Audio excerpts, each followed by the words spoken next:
श्रोता प्रेमियों, मैं राम सागर शास्त्री आप लोगों के समक्ष रखने जा रहा हूं एक प्रसंग, मंदोदरी का जन्म। देखिए, मंदोदरी पहले मधुरा नाम की एक अप्सरा थी। एक बार कैलाश पर्वत पर भगवान शंकर समाधिस्थ थे। पार्वती जी किसी काम में लगी हुई थी। मौका पाकर मधुरा भगवान शंकर के पास पहुंचकर नृत्य करके उन्हें रिझाने लगी।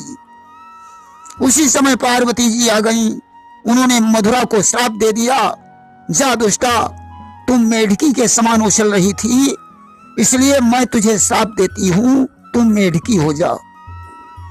मधुरा पार्वती जी के चरणों पर गिर पड़ी। उसने कहा, हे मां, अब हमारा उद्धार कैसे होगा? पार्वती जी को दया आ गई। उन्होंने कहा कि यही विधि 12 वर्ष बितई हऊ और फिर मनुष्य को तन पुनि पई हऊ। मेढकी बनकर तुम्हें 12 वर्ष बिताने होंगे, इसके बाद तुम्हें मानव शरीर प्राप्त हो जाएगा। आज तुम मधुरा मेढकी बन गई और कैलाश पर्वत की तलहटी में रहने लगी। एक दिन सप्तर्षि आकर उस तलहटी में ठहर गए। वे मांग कर दूध ले आए थे और उन्होंने उसे गर्म करने के लिए आग पर रख दिया। किसी कार्यवश 7 ऋषि कहीं चले गए। इधर दूध गर्म हो रहा था। मेढकी यह दृश्य दूर से देख रही थी। इतने में ही एक काला सर्प कहीं से आकर उस दूध में गिर गया कि एक दिन दूध गर्म हुई रहे और सर्प एक ते ही मां गिर गए। जब सप्तर्षि आकर वापस लौटे तो उन्होंने दूध पीने के लिए अपने अपने पात्र निकाले। अब मेढकी ने विचार किया, ये जहरीला दूध पीकर 7 ऋषि मर जाएंगे, इसलिए इनके प्राणों की रक्षा करने के लिए मुझे अपने प्राणों की आहुति देनी पड़ेगी। आज वह मेढकी ऋषियों के देखते देखते उस दूध में कूद पड़ी। उसका प्राणांत हो गया। ऋषियों ने कहा, यह दूध उच्छिष्ट हो गया है, अतः इसे फेंक दिया जाए।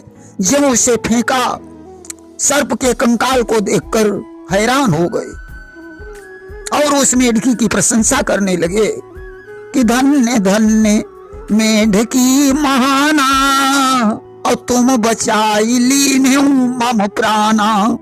हे मेढकी, तू धन्य है जो तूने अपने प्राणों की आहुति देकर मेरे प्राणों को बचा लिया।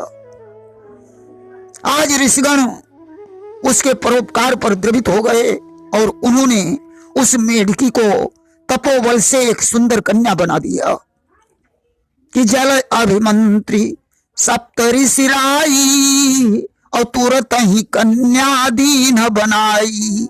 अब उस कन्या की देखभाल कैसे की जाए? ऋषिवृंद इस चिंता में डूबे हुए थे। तब तक कश्यप ऋषि का पुत्र मैदानव वहां आ गया। उसके साथ उसकी पत्नी हेमा भी थी कि कश्यप सुत मैदानव आवा और हेमा नारी संग बहुलावा। आज ऋषियों ने देखा उसके कोई संतान नहीं है, अस्तु वो कन्या उसे प्रदान कर दी। और कन्या ही देखी हृदय हर्षावा, लीन गोद ते ही घर लैयावा। कन्या को देखकर मैदानव बड़ा प्रसन्न हुआ। वह उस कन्या को घर ले आया और बहु प्रकार ते ही पालन कीन्हा, मंदोदरी नाम धरि दीन्हा। उसने बहुत प्रकार से उस कन्या का पालन पोषण किया और उसका नाम मंदोदरी रख दिया। मंदोदरी परम सुंदरी थी। गोस्वामी तुलसीदास जी ने लिखा है कि मैं तनया मंदोदरी नामा और परम सुंदरी नारी ललामा। आगे चलकर मंदोदरी का विवाह लंकाधीश्वर रावण के साथ हुआ।